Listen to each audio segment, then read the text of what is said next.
Choice Hotels knows what matters most on your road trip stay. Convenient locations, a good value, and the amenities that make your stay meaningful. For guests who love a good value, AAA members save 10% or more on the standard hotel rate, get fast-track to Gold Elite status, and earn Choice Privileges points all at the same time when booking qualified AAA rates. Make your next road trip the best one yet with Choice Hotels and AAA. Book today.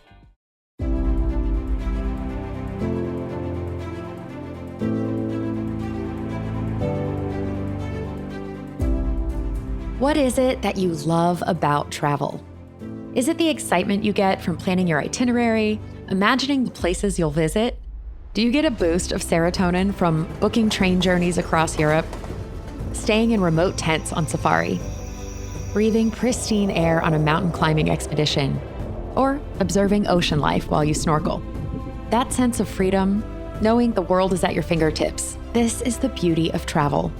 But what if even the simple pleasures of booking your travel and accommodation came with their own challenges? What if you needed to know specific measurements to be sure your wheelchair would fit through doorways?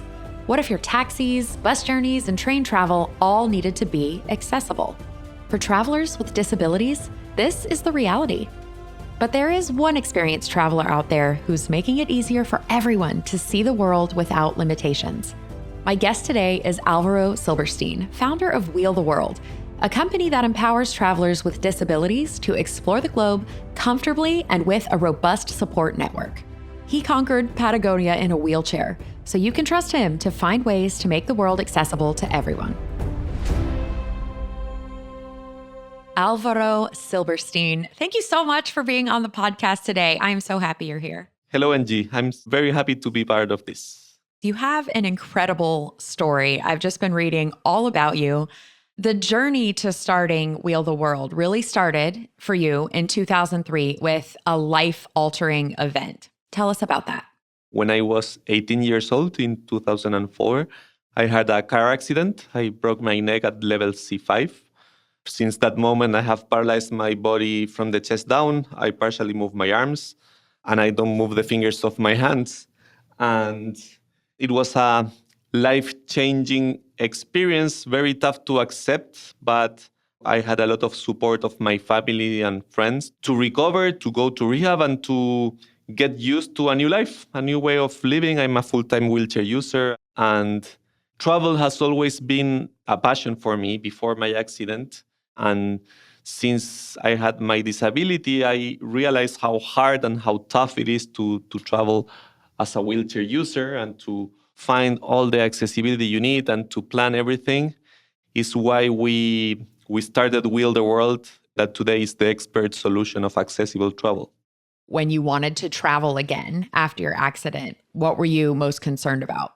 One of the first things that I asked when I was in the hospital was how I would go places again.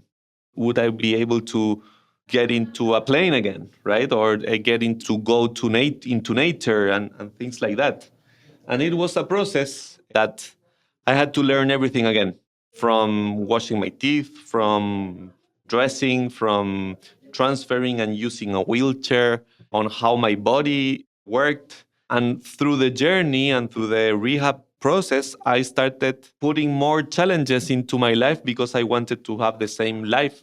And I had the same dreams that I always had. And I started to face how I would travel, how I would take a plane, how I would get inside a plane as a wheelchair user, how I would find the accessibility that I need, for example, in an accommodation when traveling to a place that is not known by me, and how I would move around, what happens with the accessible transportation.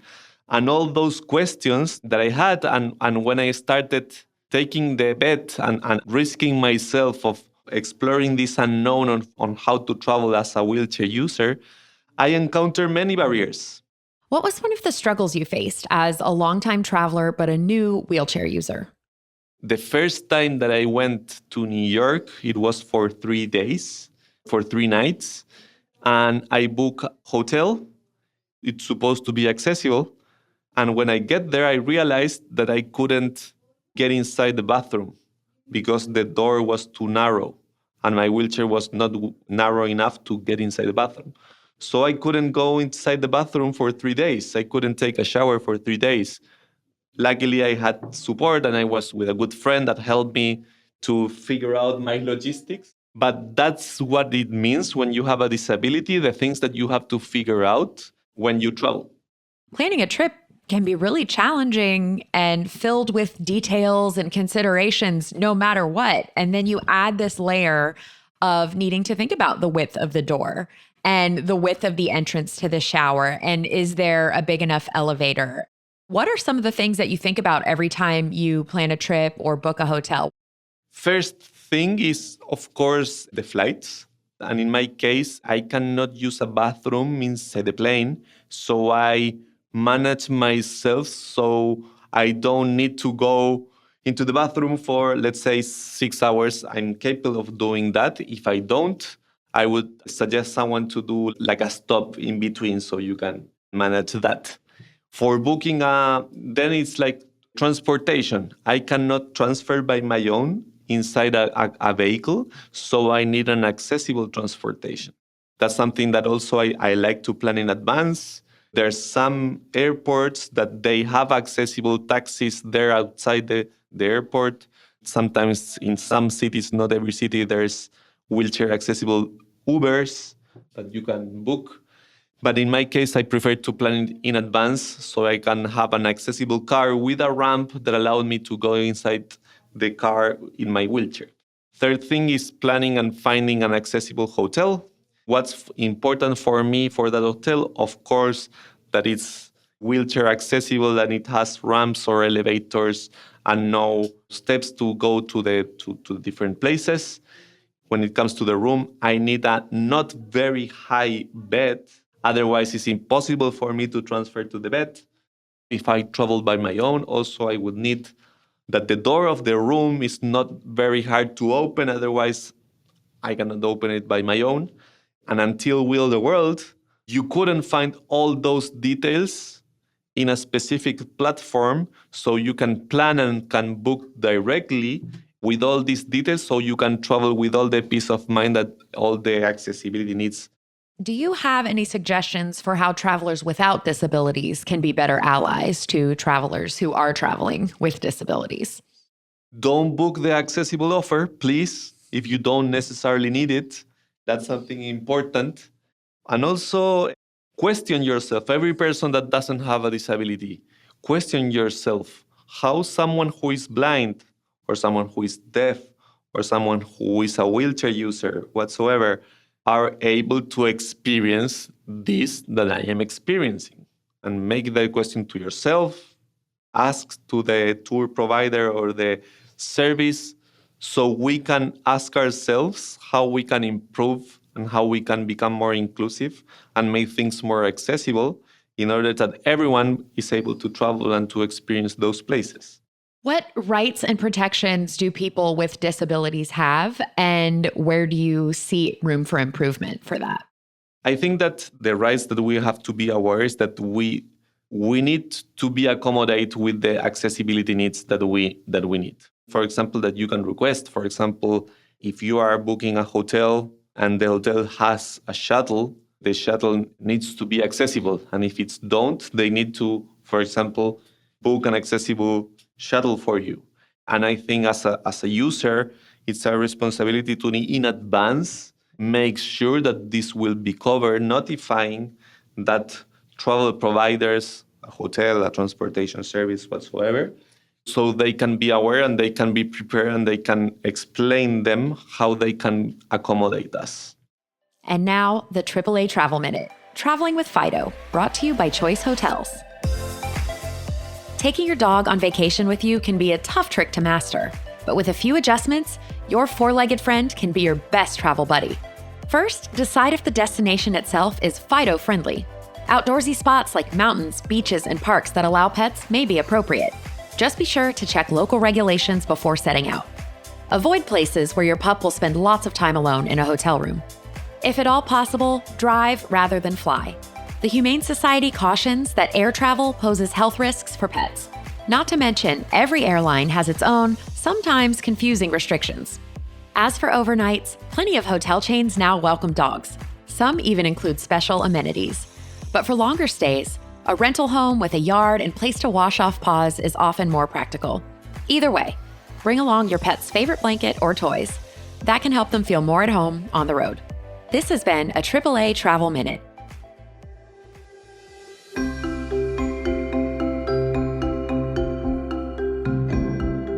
With Wheel the World, did you get the idea on this amazing trip you took to Patagonia? Is that when it all started for you? My dream was always to visit a specific national park in Patagonia that is called Torres del Paine National Park. It is in the Chilean side of Patagonia. It has millions of visitors every year. It's the most visited tourism destination in Chile. It's a place full of glaciers, mountains, lakes. It's stunning. And I assumed that it was impossible for me to visit given the lack of accessibility of the place. I started talking with a good friend. His name is Camilo. Today he's my co-founder at Wheel the World. And we started making research about accessible accommodations and how we would move around in this destination. And we found zero information of accessibility of Torres del Paine. Not only that, we talked with tour guides of the national park, and they asked us, like, how width is your wheelchair? It's like 70 centimeters.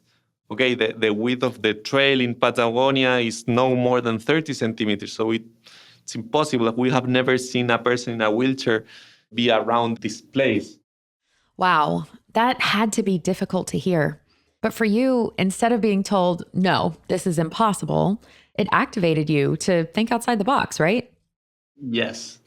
And we started making research and going, okay, but there must be a way, right? And I found online a specific hiking wheelchair that is called the Joelette. It's basically a wheelchair that allows other people to push you on an easy way on non-accessible trails and roads. It has suspension, it has different features that allows your friends to push you on non-accessible trails. And we started talking with local organizations, and we decided to transform our trip into a project. The very first time ever of a wheelchair user to complete the W trek in Patagonia. That way we could fundraise the chair that cost $5,000. We would acquire it. We would do a scouting trip to figure out, my friends, not me, on how we would do this trip with a wheelchair user that would be me. And then we would leave the chair there with a tour operator. We will train them so then they could receive other people with disabilities exploring this place. So we made this happen. It was the best experience of my life. Being in the middle of nature there in Patagonia, in a place that I dreamed to visit since I was born, also allowed me to realize that my disability was not an impediment to anything that I wanted to accomplish, right? It was a very metaphoric also trip because for me it was so special to accomplish something that's supposed to be impossible. It allowed me to realize that my disability shouldn't be a barrier to anything that it's important for me to do and to try to do. You definitely didn't start small, and you had friends who were able to support you in this dream. What was it like for them? They were super excited. I was fearing at some point that they will be not willing to push me for 5 days in the mountains of Patagonia, but they were so excited about the adventure that they were having so much fun. Also, the people who work in the travel industry in Patagonia, they were so excited. They went with us all the time. And our story went viral because we filmed a very low-cost documentary. A friend of us, he's a photographer and a filmmaker. He did some amazing content. And what happened then is that many people, hundreds of people, started reaching out to us because they also had disabilities or they have a friend with a disability and they wanted to also experience the same adventure as we did.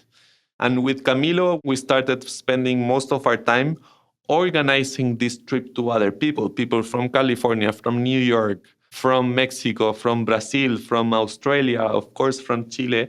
We made around 50 people in 6 months. experience again this adventure that was accomplished for the first time by me few months before.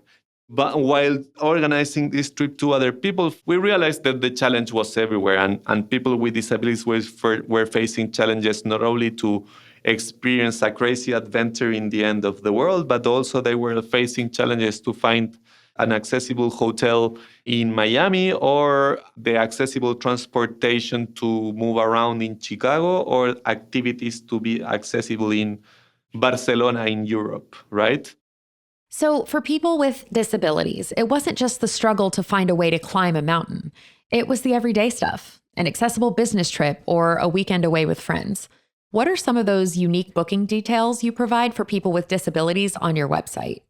The height of the beds, the width of the doors, the type of showers, the type of transportation, the support or assistance that will be provided.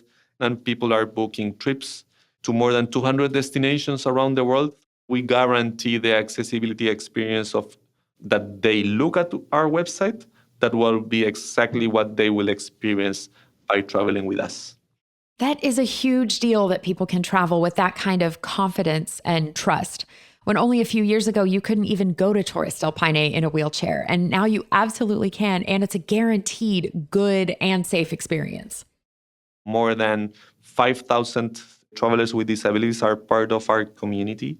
But also they support each other, they recommend each other things, they travel together, booking a safari in South Africa or booking a tour in Machu Picchu in Peru, or going to do your dream adventure of looking the pyramids in Egypt. You mentioned some of these bucket list destinations.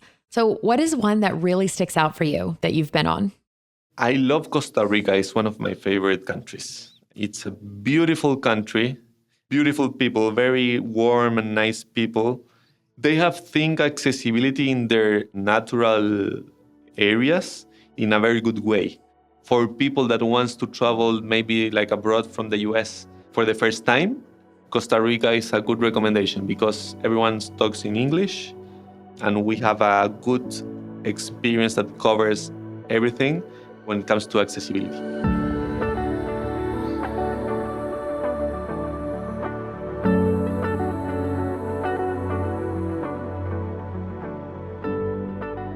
Have you noticed any shift in the travel industry when it comes to making it more accessible for people with disabilities? Absolutely. And we have assessed many changes in hotels, tourism attractions. Destinations around the world have taken this much seriously, especially in the US. We collaborate with more than 60 destination marketing organizations, tourism bureaus, that they are investing in accessibility, investing in helping their partners to become more accessible, assessing them, promoting more accessibility. And that's something that is happening because it's a growing market. Like people with disabilities are traveling more than ever. People with disabilities in the world are spending $120 billion in travel every year. Can you tell us about the app your team has created? Because this is a great way for businesses to get informed and educate themselves about the needs of travelers with disabilities. This is an app that people use to get all the details of accessibility, the width of the doors, the height of the bed, the type of showers, taking pictures. How it works is that we have mappers all around the world, and we send them to map their accessibility, to do the site inspections, taking all the measurements and upload it into our app. If this meets our standards, we automatically list it at willtheworld.com so our users can book it. And at the same time, we provide an assessment to that tourism service because through the data that we gather, it compares it with the standards that we have defined, basically also inspired and based in the ADA. So we can recommend that hotel or that museum or that tourism attraction. How is their accessibility? What things works well and what things should be improved and how they can improve it. Are there certain companies that are doing a better job, that are really trying, like hotel companies you talked about? I want to point out a state that is doing a great job. That is Oregon. The state of Oregon, they have invested, they have provided grants to the different tour services and different destinations. And I think they have bring accessibility into the next level, especially in places that is harder to have accessibility, that is like natural areas, like national parks and trails, those places that we many times assume that it's very hard to have accessibility. What do you think the future holds in the next 5 or 10 years for accessible travel? The largest percentage of people with disabilities are seniors. And I believe that airlines are working towards becoming more accessible, and that will allow more people to go more places. And hotel chains are being aware of how to be more accommodating and more friendly, for example, for families with people with autism. And that will be making much more people traveling, and the infrastructure for people with physical disabilities. So all these things are going to make more people traveling. And it's important for everyone, because if you think somehow like, I have a disability since I'm 19 years old, but all of us will have a disability at some point of our lives. Most of the people will have a disability because of aging. Accessibility is something that impacts everyone at some point of our lives, because disabilities, that is not a minority, because all of us will be part of at some point. Oh, that's a huge point. And if you haven't had anything affecting your ability to travel yet, you may still. And so it's important to have that and support that, and look around and notice who's traveling near you. You never know how your own life might change.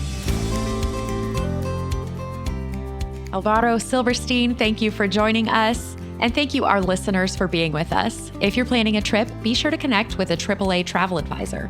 Check out AAA.com/travel or visit your local branch. This podcast is a production of Auto Club Enterprises. If you enjoyed it, please subscribe and leave us a review. I'm Angie Orth. Thank you for traveling with AAA.